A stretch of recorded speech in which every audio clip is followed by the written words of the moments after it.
Olá, bem-vindo de volta ao meu podcast Misteriosos e Criminosos. Obrigada por estarem aqui mais uma vez. Eu tenho que pedir desculpa para quem segue os meus vídeos e gosta.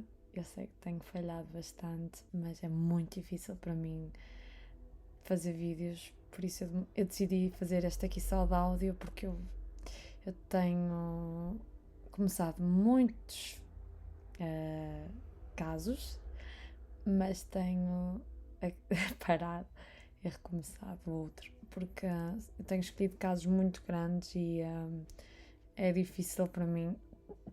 Eu tenho 2 filhos e ando muito cansada e podem ouvir na minha voz, também não anda melhor, não é? Porque a minha voz não anda muito bem, por isso é difícil. E por isso prefiro vir aqui sem o vídeo e tentar fazer o podcast na mesma, mas tenho uma novidade a vir, tenho novidades a vir, que é sobre Bonnie and Clyde, que eu já quero fazer há quase um ano, que eu comprei o livro em maio do ano passado, se calhar abril, não tenho a certeza, mas eu leio e paro, leio e paro. Mas é a história que eu mais quero fazer, só que eu não quero estar a tirar informações na internet, eu prefiro ler o livro e porque eu adoro a história deles e acho que o que eu vejo na internet é tudo muito básico sobre a Bonnie and Clyde e por isso está para vir, se calhar em março, se tudo correr bem. Mas vai ser uma história comprida porque eu vou mesmo querer fazer o caso deles para vocês conhecerem realmente quem é a Bonnie and Clyde, porque quem é a Bonnie and Clyde, em forma simples, vocês já sabem quem é, mas assim eu prefiro contar a mesma história deles. Por isso andava a tentar preparar esse caso e não estou a conseguir ainda e decidi fazer então este. Outro que eu também estou a preparar é Kristen Smart, mas também é outro caso muito comprido, por isso também parei porque não posso começar tudo de uma vez e então decidi fazer este aqui porque mexeu muito comigo este caso aqui. Mas em março, abril acho que vou conseguir trazer os casos que eu mais quero, porque a Kristen Smart eu também já quero fazer há muito tempo, mas sei que aquilo está em andamento ainda no o caso, não é? Não está bem resolvido, por isso eu não queria trazer até termos mais novidades, mas se calhar vou trazê-lo em breve. E por isso, pronto, vocês já sabem o que é que está para vir. Este episódio, este caso aqui, vai ser muito pesado. É mais ou menos ao nível de Chris Watts, ou seja, envolve mortes de criança, por isso, se não conseguirem ver, por favor, voltem noutro episódio. Mas acho que esta mulher é uma guerreira que merece ter a história contada, por isso é que preferi trazer-vos este caso primeiro. Como mãe, eu não gosto de contar histórias que envolvem crianças, mas acho que tenho de vos trazer esta história. Obrigada por estarem comigo aqui, por favor deixem like se puderem e sigam o canal, por favor, para me ajudarem a crescer, não é? Obrigada mais uma vez e agora vamos à história e volto só a avisar que se não se sentirem à vontade com mortes de crianças, por favor, saltem este vídeo. Obrigada. Vamos começar por falar da Hannah Clarke. Nasceu no dia 8 de setembro de 1988 na Austrália. Eu não encontrei onde nasceu ao certo, mas acho que isso não interessa, foi na Austrália, pronto. Ela tinha um irmão e uma irmã. Ela gostava de treinar e de viajar e era muito simpática e tinha muita empatia para os outros. Em 2008, quando ela tinha 19 anos, ela conheceu um homem 11 anos mais velho do que ela, chamado Rowan Baxter, que era um antigo jogador de rugby. Ele era da Nova Zelândia, mas penso que já estava a viver na Austrália na altura. Eu não acho que ele tenha se mudado por causa dela. Ele tinha estado casado e tinha um filho. mas a Yana e ele começaram a gostar um do outro e pela paixão do desporto. E ele era personal trainer no ginásio e ela também foi o que decidiu fazer por gostar tanto de treinar. E isso era mesmo algo que os unia, o amor que tinham por desporto, por treinar, tudo assim.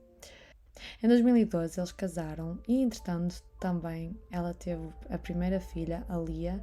2 anos depois teve a Laína e depois, um ano depois, teve o Trey. Eles trabalhavam os dois no ginásio. Ele parece que também tomava esteroides e isso fazia com que ele tivesse pouca paciência. E também foi algo que se mostrou no desporto dele quando ele jogava rugby, porque ele não tinha muita paciência, ele perdia logo a cabeça, não é? Muito fácil. Pouco depois deles se casar, ele começou a ser controlador. Fez com que ela se afastasse de quase toda a gente, e isto é um dos sinais de homens que só querem a mulher para eles, não é? Eles começam a isolar a mulher, depois escolheu o que ela praticamente podia vestir, não queria que ela usasse roupa curta e coisas assim, que isso é outro sinal. A única coisa que eu reparei que ele deixava fazer era lidar com o dinheiro, porque ele não sabia fazer isso muito bem. Ele não tinha jeito para contas, não tinha jeito para memorizar coisas de bancos e essas coisas, de contas, pronto. Pelos vistos também lhe negava acesso a médicos se ela precisasse de ajuda médica em algum momento.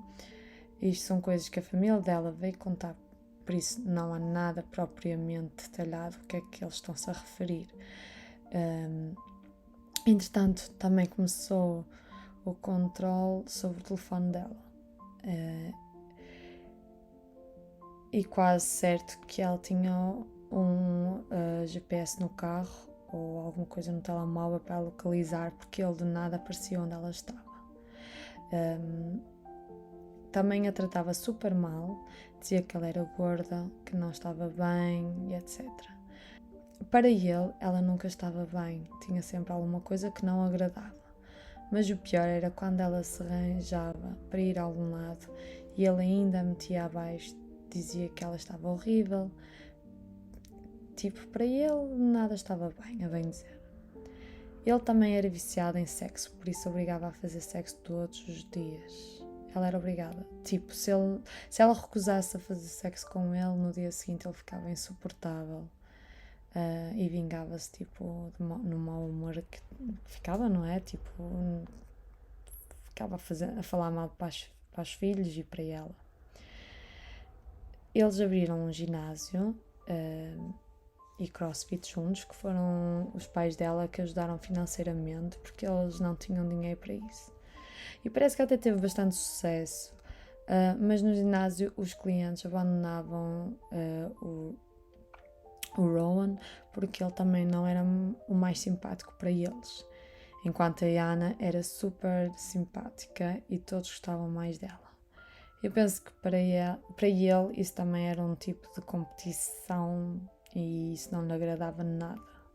Entretanto, claro que a Ana ficou farta de tudo e decidiu sair de casa e pegou nos filhos enquanto ele estava no trabalho e foi viver para a casa dos pais dela. E ela não queria sair de casa enquanto ele estivesse em casa porque ele nunca ia permitir, não é? Ela tinha que fazer isso mais ou menos às escondidas. Algo que eu acho que é super importante falar aqui é que para ela o mais importante eram os filhos e ela amava-os mesmo com todo o coração. Todos dizem que ela era uma mãe incrível. Quando ela saiu de casa, ela tinha medo dele e por isso disse que só estavam a ter uma pausa no casamento para pensarem, tipo, afastarem-se um bocado. A Yana tinha medo dele e falou com a mãe que se lhe acontecesse alguma coisa, para ela ficar com os filhos, porque não queria que o lado dele ficasse com as crianças, tipo a família do lado dele. Ela tinha a certeza que ele ia fazer algo a ela. E também por causa da herança, tipo, queria escrever num testamento com medo que lhe acontecesse alguma coisa e as crianças ficassem sem nada. O ginásio deles deu-me a entender que, entretanto, eles tiveram que fechar Não fala muito sobre isso na internet, eu não encontrei informações porquê.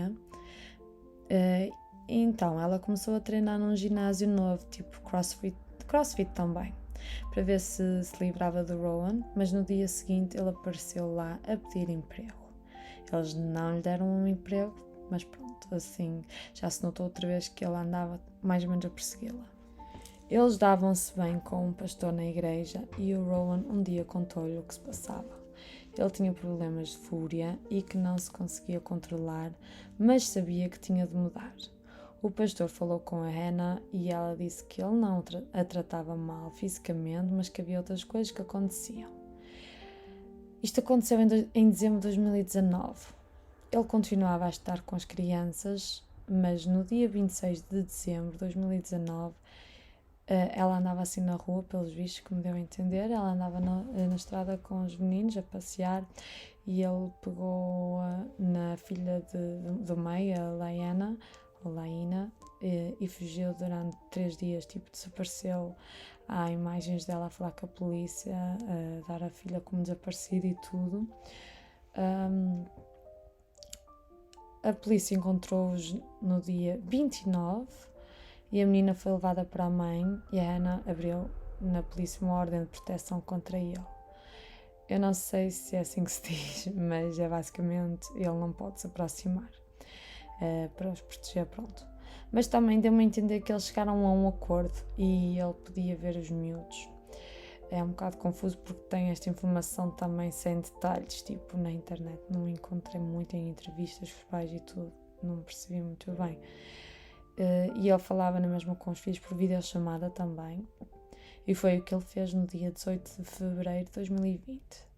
Falou por videochamada e chorou muito nesse telefonema.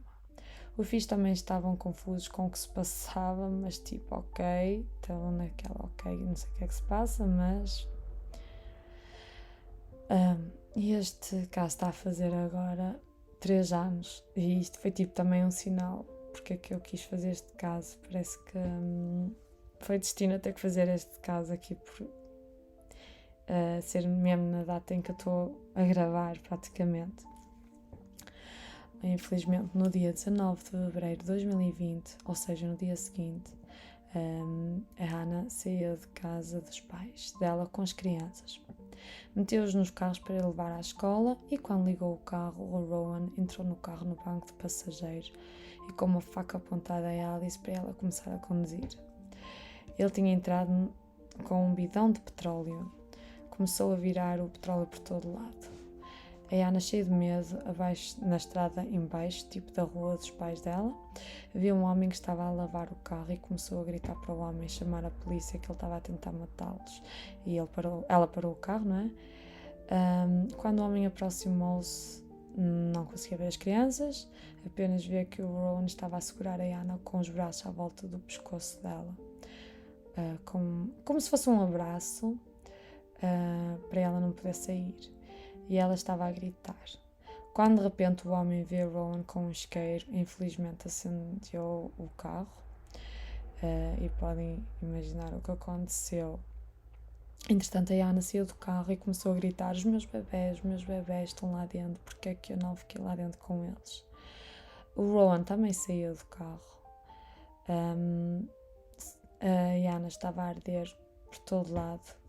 E o senhor pegou na mangueira e começou a apagar o fogo nela e depois virado para o carro também e tinha lá pessoas perto. O senhor realmente não tinha visto, estavam lá crianças dentro. E a Hannah deitou-se na relva toda queimada a pedir para alguém salvar os filhos. Quando os bombeiros e a ambulância chegou, e a polícia, claro, não é? Eles viram que ela estava super queimada e que 97% do corpo dela estava queimado. E não sabiam sequer como é que ela conseguia falar. Mas é que esta parte que torna o caso mesmo tão especial, é que naquele momento ela falava porque queria salvar os filhos. Eu não vi em lado nenhum quanto tempo isto durou ao certo, até ao fogo pegar e ela sair do carro. Para ela estar logo assim queimada, 97%. Não sei sequer se dava para salvar os filhos, porque imagino que os filhos estavam com cadeira, não é? E cintos e essas coisas ia ser muito difícil, eu não sei. O que eu entendo é que naquele momento nós ficámos desnorteados, não é? Não nos lembramos de fazer o que devíamos, se calhar. A vontade que ela teve foi de ir ao carro, não sei. Mas a Ana não se calava, ela queria dizer tudo que sabia, quem cometeu este crime e tudo. Por isso a polícia chegou lá, começou a fazer perguntas e ela respondeu praticamente tudo. Ela disse que foi o Rowan, o que ele tinha vestido, disse o que tinha acontecido, basicamente. Existe o vídeo dela, mas eu acho que não vi online o vídeo, só ouvi praticamente o que ela falou. Eu acho que ela, para estar assim queimada, eles não devem livrar as imagens dela a falar. Mas algo que aconteceu foi que as pessoas à volta começaram a tentar ajudar o Rowan antes da polícia e os bombeiros chegar, não é? Eles tentavam ajudar o Rowan a apagar o fogo, mas ele começou a ir para o carro outra vez e a procurar alguma coisa. Quando tipo o carro começou a ficar sem fogo, porque os vizinhos estavam a tentar apagar o fogo, não é? E ele foi para lá, começou a procurar uma faca que ele tinha perdido e estava tipo a apontar a faca para os vizinhos e para quem estava lá. Ele queria mesmo garantir que os filhos morriam. Ele não queria que eles sobrevivessem porque ele apontou a faca às pessoas para não ajudarem. E infelizmente também, ele, como um manipulador estúpido, desculpem, mas um cobarde ainda maior, não aguentou e esfaqueou-se no coração, acabando por morrer, não no carro, mas fora dele. Tipo, parece que foi lá, do lado de fora do carro. As crianças, infelizmente, já tinham falecido, não havia mesmo nada a fazer. Normalmente, quem tem queimaduras, como a Ana, não costuma falar, só grita porque é muito doloroso. É das piores coisas do mundo ser queimado, né? Mas a Ana não estava a chorar ou gritar porque ela só estava a pensar nos filhos e queria que soubessem que tinha sido o Rowan o culpado. Ela deu uma entrevista até bastante longa e detalhada ao investigador até ser levada para o hospital. Este investigador diz que ela estava num estado tão mau que não se sabia se ela ia sobreviver, mas que teve de a manter calma e assegurar que ia correr tudo bem.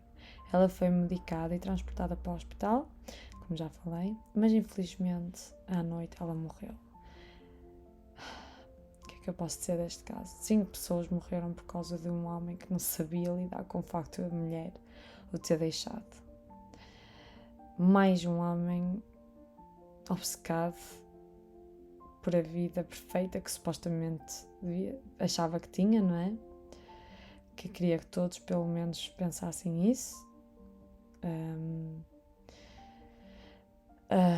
Eu não sei, ele devia querer que ela voltasse para ele para mostrar que era tudo perfeito, né? E que eu quero chegar. Eu agora vou ser um bocadinho má, eu acho que se ele não conseguia viver sem nada daquilo que tinha perdido, não é? Sem a Ana e os filhos, já que ela tinha saído de casa, pelo menos que fizesse só ele próprio, não é? Que não levasse ninguém com ele. Isto dá cabo de mim. 3 crianças inocentes e uma mulher super inocente também, não é? Mas as crianças são as pessoas, os seres mais inocentes, não é? No meio disto tudo. Ainda tinham tanto para dar neste mundo. Que fosse sozinho e deixasse os outros serem felizes. Como já disse, eu sinto grande revolta. Eu sinto uma grande revolta neste caso. E um nojo muito grande para este homem. Infelizmente a Ana, como eu já disse, já imaginava que ele pudesse fazer algo a ela. Mas fazer algo aos filhos também ninguém imaginou. Ninguém. A família da Ana fez o funeral para a Ana e os 3 filhos no dia 9 de março. A Ana e os 3 filhos ficaram no mesmo caixão. a intenção foi eles ficarem todos juntos, já que ela viveu para os filhos, não é? Eles eram tudo para ela. Mas também não sei se também, infelizmente, os corpos estavam tão queimados que se calhar não sobrou muito e coube tudo, eu não sei. A família dela criou uma fundação em nome da Hannah, que se chama Small Steps for Hannah. Esta fundação é para educar jovens e crianças sobre a violência doméstica e como evitar ou então pedir ajuda.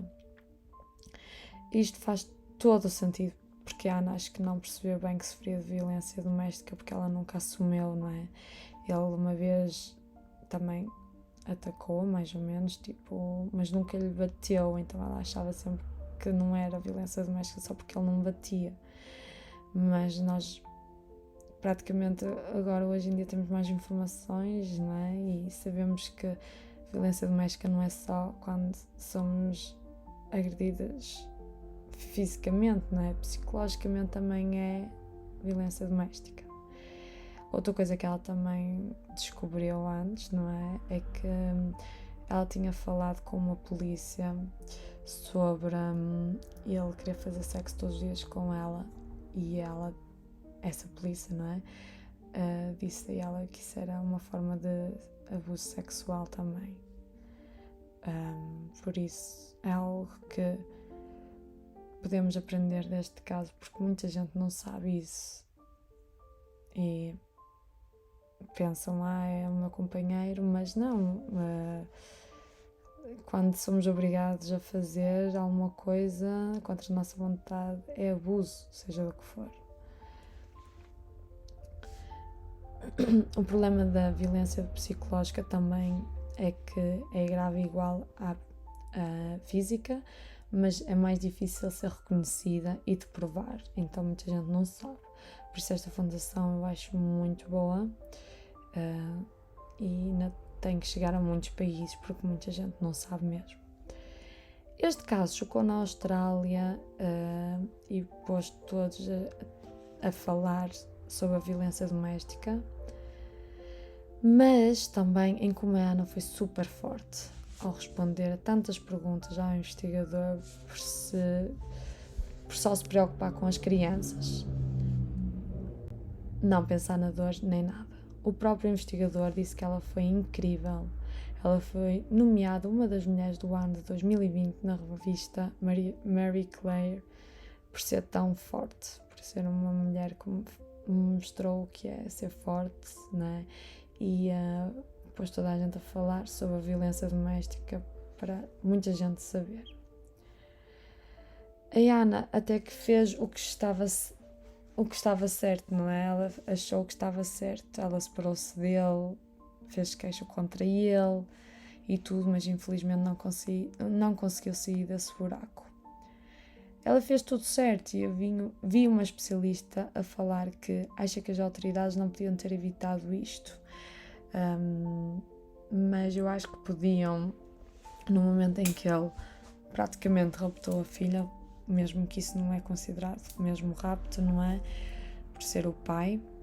Acho que se alguém tivesse intervido, né, ou feito alguma coisa, visto os sinais que ele estava a fazer com ela, porque ela tentou também falar com pessoas, podia-se ter evitado isto. Agora, eu não sei até que ponto, infelizmente. Também existem mulheres que são agressivas com os homens, não é? Os homens também sofrem de violência doméstica. Não nos podemos esquecer isto, que também é um caso muito difícil de provar, ainda mais ainda porque eles têm muita vergonha, não é? Mas não nos podemos esquecer também disso. O que eu acho é que eles dizem que o rapto que ele propriamente fez com a filha não é considerado rapto porque ele é pai. Mas eu tenho umas dúvidas, porque então quer dizer, tu pegas no teu filho, não informas o outro pai ou a mãe, não é? Seja quem for, e desaparece assim do nada. A mãe ficou muito assustada, não é? e ele não se lembrou de informar que tinha pegado nela só para passar uns dias. Então isso para mim é uma forma de rapto, não é? Ele tinha que informá-la, pelo menos, olha, eu peguei nela, mas estamos bem, estamos aqui a passar uns dias e assim. Ele não fez isso foi mesmo para se vingar também muito dela. Mas eu quero só dizer aqui uma coisa. Eu não quero que pensem que eu venho trazer este caso aqui para vocês ainda terem mais medo, quem está a passar por uma situação semelhante, assim. Eu quero que esta história seja contada porque eu acho que quando nós contamos estas histórias também sabemos mais uma vez como é que alguém reagiu e como é que nós podemos fazer melhor. A minha intenção nestes vídeos normalmente é isso, é que aprendamos alguma coisa de bem, não é? Saber, ok, como é que eu posso reagir? Ela reagiu assim, como é que eu posso reagir para não acontecer isto? Se calhar falar mais cedo, procurar ajuda, tentem fazer queixa, tentem pedir ajuda se precisarem dela. Se estiverem numa situação parecida, é como eu digo, estes casos não são falados para que as pessoas que passam por violência doméstica tenham medo, mas sim que saibam como agir. E para saber como agir mais cedo, para que não chegue ao ponto de não haver a volta a dar. Existe uma maneira de sair, existem muitas organizações para ajudar. Se vocês se sentem sozinhas, vocês não estão. As organizações são feitas para vos ajudar, para que as vítimas tenham o apoio que precisam, mesmo não tendo família.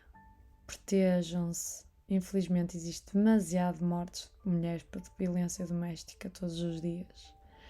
Os números para ajudar nestas situações estão sempre disponíveis 24 horas por dia, todo o ano. E o número é 800-202148 em Portugal. Se não conseguem ligar, podem mandar mensagem para 3060. Vou deixar em baixo na descrição o número e os sites de organizações em Portugal. Não tenham medo. Nós somos fortes juntas e os homens não podem ganhar. Nós temos vida em nós e precisamos vivê-la. Ninguém merece tirar a nossa liberdade. Por isso, temos que ser unidas e ver os sinais também nos nossos amigos quando vemos alguma coisa não está bem. É sempre difícil metermos nessas situações, eu sei disso, mas se calhar precisam disso, não é? Se calhar têm alguém a passar por isto ao vosso lado sem verem, porque é mais fácil meter um sorriso na cara, não é? Porque são ameaçados em casa. Por isso, vamos estar mais atentos. Vou acabar por falar na Yana e nos meninos. A Yana era uma mãe fantástica, que amava acima de tudo os filhos e tinha uma energia incrível e era uma mulher super independente e a vida foi tirada cedo demais, igual aos filhos, que eram maravilhosos.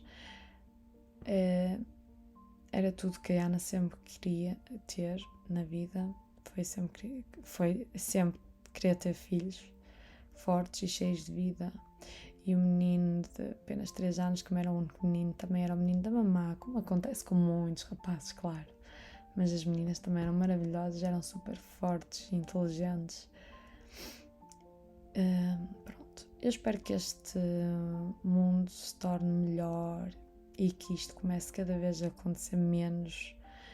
Pode não ser a realidade, mas com as organizações e por haver mais pessoas a ter consciência do que é a violência doméstica. Eu acho que já estamos a conseguir mais do que há 20 anos atrás. Não nos podemos esquecer que agora a internet mostra mais casos assim. Antigamente não havia internet, as pessoas não viam mortes a acontecer, não é? Assim como agora. Mas não quer dizer que havia menos violência.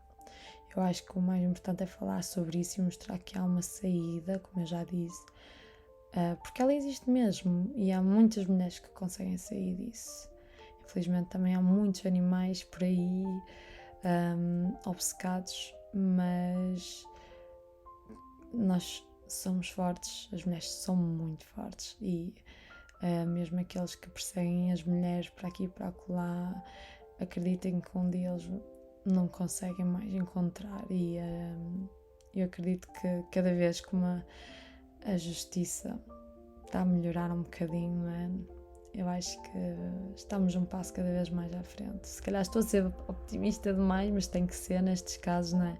Porque este caso é tão triste, eu não quero acabar este episódio, porque já foi pesado demais, e quero mesmo que tenhamos esperança para um mundo melhor, onde as mulheres vão conseguir ser fortes, e porque já somos, mas ainda mais, onde os homens não pensem que podem fazer das mulheres o que querem, não é? Eu também me esqueci aqui de dizer que a ex-mulher dele, de Rowan, também sofreu nas mãos dele um bocadinho, não tão neste extremo, mas também não foi muito amigo dela, pronto. Só para não me esquecer que ele não virou assim, porque ele sempre foi uma pessoa muito impaciente e isso não mudou. Acho que disse tudo que precisava agora. Muito obrigada por este episódio, por estarem aqui a ouvir a história da Ana. E ela é uma mulher realmente incrível, e muita pena de não ter sobrevivido, mas consegue pôr-nos a falar sobre a violência doméstica e se calhar prevenir muitos casos de chegar a este ponto. Obrigada e até à próxima.